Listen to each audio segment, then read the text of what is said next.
Breaking news చూస్తున్నాం. అల్లు అర్జున్ కి Telangana high court good news చెప్పింది.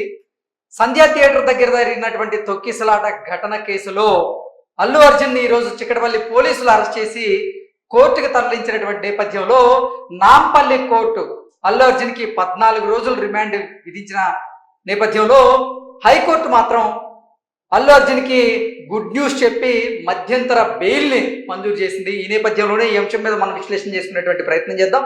ప్రస్తుతం మనతో పాటు ఉన్నారు ప్రముఖ సినీ విశ్లేషకులు, ప్రముఖ సీనియర్ జర్నలిస్ట్ యజ్ఞమూర్తి గారు. వారితో మాట్లాడదాం. యజ్ఞమూర్తి గారు నమస్తే. నమస్తే కృష్ణ. యజ్ఞమూర్తి గారు, సంధ్యా థియేటర్ దగ్గర జరిగినటువంటి తొక్కిసలాట ఘటన ఏదైతే ఉందో ఆ ఘటన కేసులో ఈరోజు చిక్కడపల్లి పోలీసులు అల్లు అర్జున్ ని అరెస్ట్ చేయడం, తర్వాత కోర్టులో ప్రవేశపెట్టడం, నాంపల్లి కోర్టు ఆయనకి 14 రోజుల పాటు రిమాండ్ విధించడం ఒక ఎత్తు అయితే, ఆయన గతంలో హైకోర్టులో క్వాష్ పిటిషన్ దాఖలు చేసినటువంటి నేపథ్యంలో అది ఈరోజు 4 గంటలకి వాదనలు వినిపించడం, ఆ వాదనలు పూర్తయ్యాక తెలంగాణ హైకోర్టు కూడా మధ్యంతర బెయిల్ని మంజూరు చేస్తూ అల్లు అర్జున్ గారికి బెయిల్ ఇవ్వడం జరిగింది. ఏంటి అసలు దీన్ని ఎలా చూడవచ్చు? నిజంగా మనం చెప్పినట్టు ఇక్కడ గుడ్ న్యూస్ అని చెప్పుకున్నాం కదా. అంటే ఆయన్ని దాదాపు పోలీసులు చెంచలగూడ జైలుకి తరలించడానికి అన్ని ఏర్పాట్లు చేశారు. ఈవెన్ మార్గ మధ్యంలోనూ ట్రాఫిక్ ఇబ్బంది లేకుండా ఆల్రెడీ అందరికి కూడా ఆదేశాలు వెళ్ళినాయి పోలీసులకి. అట్లాగే జైలు దగ్గర కూడా అక్కడ బందోబస్తును కూడా ఏర్పాటు చేశారని చెప్పేసి మనకు సమాచారం అందింది. సో ఈ నేపథ్యంలో అంటే హైకోర్టును కూడా ఈ క్వాష్ పిటిషన్ కొట్టేస్తుంది. సో బెయిల్ అనేది ఖాయమవుతుంది. ఎందుకంటే జడ్జి కూడా డిసెంబర్ 27 వరకు కూడా, అంటే మా సాధారణ ఇందులో 15-14 రోజులు ఇస్తారు కాబట్టి ఆ 14 రోజులు టైం ప్రకారం డిసెంబర్ 27 వరకు ఇచ్చారు. సో ఈ లోపల చాలా కథనాలు కూడా మనం చూసాం. కొన్ని ఆఖరికి ఖైదీ నెంబర్తో సహా కొంతమంది అత్యుత్సాహంతో అవి కూడా సర్క్యులేట్ చేయడం మొదలు ఇట్లా రకరకాల ఎవరు వచ్చినట్టు వాళ్ళు కథనాలు అల్లుకుంటూ వచ్చారు. ఏదైతే 12 గంటల నుంచి అల్లు అర్జున్ ఇంటి దగ్గర నుంచి మొదలైనటువంటి ఈ కలకలం ఏదైతే ఉందో, ఇప్పటికి వచ్చేటప్పటికి ఈ టైంకి అంటే 5-5:30 టైంకి వచ్చేటప్పటికి కొంచెం ఆ క్యాంపులో ఏదైతే ఉందో అల్లు అర్జున్ సంబంధించినటువంటి ఆ క్యాంపులో కాస్త ఊరట దక్కినట్లయింది. సార్, నాంపల్లి కోర్టు అల్లు అర్జున్ గారికి ఈ కేసులో రిమాండ్ విధించినటువంటి నేపథ్యంలో 14 రోజుల పాటు అల్లు అర్జున్ అభిమానుల్లో అలాగే అల్లు అర్జున్ కుటుంబ సభ్యుల్లో కూడా ఒకంత ఆందోళన అయితే కలిగింది. అంటే 14 రోజుల పాటు ఇవన్నీ ఇక కటకటాల్లో ఉండక తప్పదా అనేటువంటి ఆందోళనకు అయితే వాళ్ళు గురయ్యారు. కానీ ఇప్పుడు అల్లు అర్జున్ ఆర్మీకి అలాగే అల్లు అర్జున్ కుటుంబ సభ్యులకి, అభిమానులకి, అల్లు అర్జున్ వెల్ విషర్స్ కి అందరికీ కూడా ఒక గుడ్ న్యూస్ చెప్పింది అన్నట్లుగా. ఇంకోటి మనకి స్పష్టంగా కనిపించినటువంటి ఒక అంశం. సో ఇప్పుడు దాకా ఏదైతే మెగా క్యాంపు, అల్లు క్యాంప్ అని మనం విడిగా మాట్లాడుకుంటూ వస్తూ ఉన్నాం కదా. కానీ ఇప్పుడు చూస్తే సో అల్లు అర్జున్ సంబంధించి ఆయన కుటుంబం ఎవరైతే బంధువులు అయితే ఉన్నారో వాళ్ళందరూ కూడా ఎక్కువ మంది అక్కడి నుంచి ఉన్నారు. చిరంజీవి సంబంధించిన వాళ్ళే కాబట్టి చిరంజీవి గారి దగ్గర నుంచి పవన్ కళ్యాణ్ గారి దగ్గర నుంచి మొత్తం అందరూ కూడా సో అల్లు అర్జున్ కి సపోర్ట్ గా వచ్చారు అనే వార్త ఏదైతే ఉందో అది మొత్తం అందరికి కూడా, అంటే ఇండస్ట్రీలో ఏదైతే మాట్లాడుకుంటున్నారో వీరిద్దరు కూడా రెండు వేరు కుంపట్లుగా మారిపోయాయి. అంటే మెగా కుటుంబానికి అల్లు కుటుంబానికి మధ్య మనస్పర్ధలు వచ్చాయి. ఇక వాళ్ళు కలిసేటువంటి ప్రసక్తే లేదు, ఎవరి దారి వాళ్ళు చూసుకుంటున్నారంటూ రకరకాల వార్తలు వచ్చినటువంటి నేపథ్యంలో ఆ వార్తలన్నింటికి కూడా ఫుల్ స్టాప్ పెడుతూ ఈ ఘటన ఆ 2 కుటుంబాలని మళ్ళీ కలిపింది అని చాలా మంది భావిస్తున్నారు. ఇప్పుడు ఎందుకంటే అల్లు అర్జున్ ఇంటికి చిరంజీవి తన భార్యతో కలిసి వెళ్ళారు. అక్కడే 3 గంటల పాటు స్పెండ్ చేశారు. ఇంట్లో ఆ భార్య ఉంది, అల్లు అర్జున్ భార్య స్నేహారెడ్డి, పిల్లలు వీళ్ళంతా ఉన్నారు, మిగతా కుటుంబ సభ్యులు ఉన్నారు. సో వాళ్ళకి ధైర్యం చెప్తూ ఉన్నారు అనేది మనకు సమాచారం.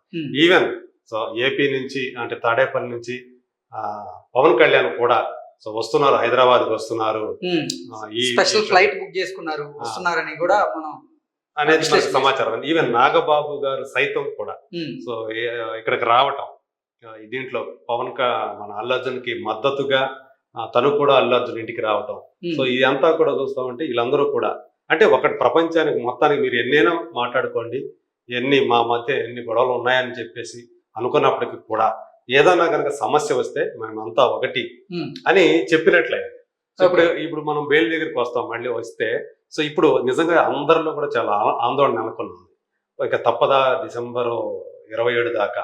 కొంతమంది ఏంటంటే అసలు ఇది విచారణకే రాదు హైకోర్టు, ఎందుకంటే టైం కూడా అయిపోయింది, యాక్చువల్గా మార్నింగ్ 10:30 లోపల ఇలాంటివి స్వీకరిస్తారు. టైం కూడా దాటిపోయింది. రేపు సెకండ్ సాటర్డే కాబట్టి కోర్టు ఉండదు. సో మళ్ళీ ఇక సోమవారమే విచారణకు వచ్చింది. కనీసం ఒకవేళ సోమవారం బెయిల్ లభించినప్పుడు కూడా ఈ 3 రోజులు ఆయన జైల్లో ఉండాల్సిన పరిస్థితి ఉంది. ఏమవుతుందో ఏందో అనే ఆందోళన మాత్రం చాలా మందిలో, ప్రధానంగా ఆయన అభిమానులు వ్యక్తమవుతూ వచ్చింది. సో మొత్తానికి జడ్జి ఆ ఘటన ఏదైతే జరిగిందో, సో అందులో కేవలం అల్లు అర్జున్ ని ఒక దోషిగా, నిందితుడిగా చూడటానికి జడ్జి కూడా సో ఆయన సుముఖత చూపించలేదు మనకు కూడా అర్థమవుతుంది.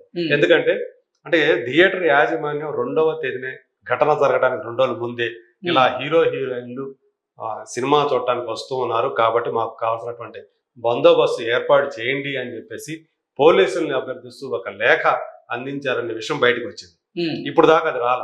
అరెస్ట్ అయిన దరిమిలా తర్వాతనే వాళ్ళు థియేటర్ వాళ్ళు దాన్ని బయట పెట్టారు. అయితే ఇది కూడా కేసు వాదన సందర్భంగా హైకోర్టులో వచ్చినప్పుడు ఇది సో మళ్ళీ దానికి ఈయన తరపు అంటే ప్రభుత్వం తరపున లాయర్లు ఎవరైతే ఉన్నారో వాళ్ళు పబ్లిక్ ప్రాసిక్యూటర్ యాక్చువల్గా వాళ్ళు ఇచ్చారు నిజమే, కానీ పోలీసులు దానికి అంగీకరించలేదు. హీరోయిన్ని రానివ్వకండి, ఎందుకంటే అక్కడ ఇక్కడ ఎక్కువ మంది గుమికూడే అవకాశం ఉంటుంది. అక్కడ ఉన్నటువంటి యాంబియన్స్ ఏదైతే ఉందో, థియేటర్ చుట్టూ ఉండే పరిస్థితి ఏదైతే ఉందో, ఎక్కువ మంది వస్తే ఇబ్బంది కలుగుతుంది అని వాళ్ళు దానికి పర్మిషన్ ఇవ్వలేదు. అయినప్పటికీ కూడా వచ్చారు, పర్మిషన్ లేకపోయినప్పటికీ కూడా వచ్చారు అని చెప్పి. మరి ఈ సంగతి హీరో ఆయన తెలుసా, అల్లు అర్జున్ తెలుసా అని జడ్జి కూడా అడగటం. సో దీన్ని బట్టి అంటే చూస్తే ఆ తర్వాత ఏం జరిగింది ఏంటి అనేది మనకి ఇంకా వివరాలు అందాల్సి ఉంది. ఇక్కడ ఎక్కువగా మనకు కనిపిస్తుంది, నిర్లక్ష్యం కనిపిస్తూ ఉంది. పోలీసులు యాక్సెప్ట్ చేయకపోయినా కానీ, పర్మిషన్ ఇవ్వకపోయినా కానీ అక్కడికి వచ్చారంటే హీరోకి సరైనటువంటి సమాచారం, కమ్యూనికేషన్ థియేటర్ యాజమాన్యం ఇవ్వలేదు. సో పోలీసులు ఒప్పుకోవట్లేదు, మీరు రాకండి అని చెప్పాలి. సో ఆ హీరో వచ్చాడంటే మరి వాళ్ళు ఒప్పుకోకపోయినా హీరో వచ్చాడా అనే విషయం అక్కడ వాళ్ళు కన్వే చేయాలి అక్కడ. సో ఇక్కడ చూస్తా ఉంటే థియేటర్ యాజమాన్యందే ఎక్కువ బాధ్యత కనిపిస్తా ఉంది అక్కడ జరిగిన దాంట్లో వాళ్ళు వహించాలని చెప్పేసి. అందు గురించి ఇది కన్విన్స్ అయినట్లుంది జడ్జి. అందు గురించి ఆయనకి మధ్యంతర బెయిల్ ఇవ్వడానికి ఆయనకి ఇచ్చేశారని చెప్పేసి మనం అనుకోవచ్చు. ఓకే. సో మొత్తానికి ఏదైతే పోలీసులు అక్కడి నుంచి నాంపల్లి జైలు నుంచి నాంపల్లి కోర్టు నుంచి చెంచలగూడ జైలుకి తీసుకువెళ్ళడానికి సర్వం సిద్ధం చేసుకుని ఉంటారు. ఈవెన్ కొన్ని మనకు చూస్తా ఉంటే ఆల్రెడీ బయలుదేరారు, ఈ మధ్యలో వచ్చింది, మళ్ళీ వెనక్కి వచ్చేసారని కూడా వస్తూ ఉంది. సో ఏదేమైనప్పటికీ కూడా ఒకటి అంటే ప్రస్తుతానికి ఒక అంకం మాత్రం అల్లు అర్జున్ పరంగా చూసినప్పుడు ఒక అంకం మనం ఏమంటాం దాన్ని శుభం కార్డు పడిందని చెప్పాలి. ఏది ఈ అరెస్టు పర్వానికి మాత్రం ఒక శుభం కార్డు లాంటిది పడింది, అదే గుడ్ న్యూస్ లాంటిది. కాబట్టి వాళ్ళందరూ కూడా ఇప్పుడు హాయిగా ఊపిరి పెట్టుకున్నారు. కానీ ఈ కేసు ఇంతటితో ముగిసిపోయినట్లు కాదు. సో దీని తర్వాత మళ్ళీ అసలు అంటే రేవతి భర్త ఎవరైతే ఉన్నారో భాస్కర్ గారు, అతను నేను ఈ కేసుని వాపస్ చేసుకుంటాను అంటూ కూడా ఆయన చెప్తున్నటువంటి నేపథ్యంలో ఇక ఈ కేసు పరిస్థితి ఎలా ఉండేటువంటి అవకాశం ఉందండి ఏం చెప్తారు? అంటే ఒక ప్రాణం అక్కడ పోయింది కాబట్టి జరిగినప్పుడు ఖచ్చితంగా దాని మీద ఎవరు కేసు పెట్టకపోయినా కానీ పోలీసులు తమతో తాముగా సుమోటోగా కేసు పెట్టే అవకాశాలు ఉన్నాయి. సో ఇక్కడ మొత్తానికి ఒక తప్పు జరిగింది, ఒక ప్రాణం పోయింది. ఎవరి నుంచి ఆ తప్పు జరిగింది, ఎవరి వైపు నుంచి జరిగింది అనేది పోలీసులు దర్యాప్తులో విచారణలో తేలుతుంది. సో తదనంతరం ఎవరైతే దానికి బాధ్యత వహించాలో వాళ్ళ మీద కేసు పుట్టప్ చేసే అవకాశాలు ఉంటాయి. ఓకే. సో ఇప్పుడు కోర్టు ఈయన ఒక్కడనే బాధ్యత చేయడం కరెక్ట్ కాదని చెప్పి నమ్మింది కాబట్టి మరి ఇప్పుడు పోలీసులు ఏం చేస్తారో, సో వాళ్ళు కేసుని ఇంకేమైనా ఎవరినైనా ఇంక్లూడ్ చేస్తారా ఆ కేసులో, సో దీన్ని ఎలా తీసుకుంటారు ఏంటి అనేది మనం చూడాలి. ఇప్పుడు ఆయనేమో ఇప్పుడు దాకా తీసుకోలేదు. ఎప్పుడైతే అరెస్ట్ జరిగింది అని చెప్పేసి తెలిసిందో అప్పుడు నేను నా కేసును ఉపసంహరించుకుంటానని ఆయన భాస్కర్ గారు ముందుకు వచ్చారు. సో ఒకవేళ ఆయన వాపస్ తీసేసుకున్నా పోలీసులు ముందుకెళ్తారా?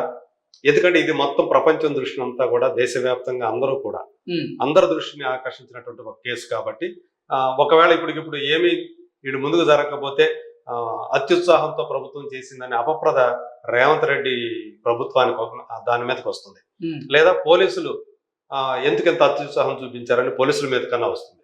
కాబట్టి నేను అనుకోవడం ఏంటంటే దీని ఫర్దర్ గా ఈ కేసు ఎలా వెళ్తుంది ఏంటి అనేది ఇప్పుడు పోలీసులు వాళ్ళ దర్యాప్తులో జరిగే, ఎందుకంటే ఇప్పుడు ఇన్ని రోజులు వారం రోజుల తర్వాత సడి చప్పుడు లేకుండా ఈ రోజు అరెస్ట్ ఏదైతే జరిగిందో ఉమ్, వాళ్ళ విచారణలో భాగంగా ఇన్ని రోజులు వాళ్ళు అన్ని రకాలుగా చేసుకుని విచారణ జరిపిన తర్వాత ఈ రోజు అరెస్ట్ చేసి ఉంటారు. ఉమ్. సో మరి ఇప్పుడు ఫర్దర్ గా వాళ్ళ స్టెప్ ఏంటి, పోలీసులు ఏ వైపు అడుగులు వేస్తారు ఏంటి, ఎవరు బాధ్యులు దీనికి బాధ్యత తీసుకోవాలి, ఇవన్నీ కూడా మరి థియేటర్ యాజమాన్యం మీద చర్యలు తీసుకుంటారా, లేకపోతే అల్లు అర్జున్ సంబంధించినటువంటి ఆ టీం ఏదైతే ఉందో ఆ టీం మీద తీసుకుంటారా ఏంటి అనేది సో మనకి రాబోయే రోజుల్లో మనకి ఆ విషయాలను బయటకు వస్తాయి. Okay sir, thank you so much.